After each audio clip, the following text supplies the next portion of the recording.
It's 10 months into the Israel-Hamas war, and some of those opposing Israel's war campaign across the Gaza Strip are taking out their anger on Israeli athletes competing in the Paris Olympics. The unrest comes as the Olympic Committee remembers Israeli athletes murdered more than 5 decades ago at the Summer Games in Germany. Chris DeMeo reports. Thousands of miles away from the Israel-Hamas war raging on in Gaza, a solemn tribute in Paris paid honor to 11 Israeli athletes killed during the 1972 Summer Olympics in Munich, Germany. They were murdered brutally and in cold blood by a Palestinian terrorist organization just because they were Jews. Candles were lit and prayers rang out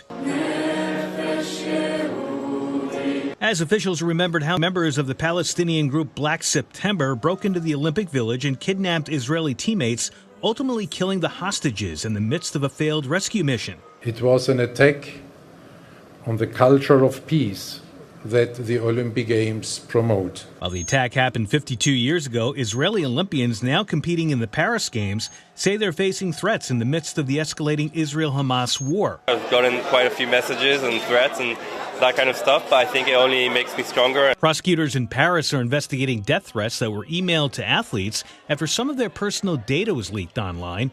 Authorities are also looking into discriminatory gestures made at Israeli athletes during a recent soccer match. We prepared our athletes. We made with them preparations. And still, when it comes, it's not easy. Israeli officials say the threats are trying to instill psychological terror. But Tom Ravaney, who recently won gold in windsurfing over the weekend, says he's rising above the hate for his people. Right now in Israel, everyone's terrified and scared, and I think it was a bit of light in these dark times. Chris DeMeo, Fox News.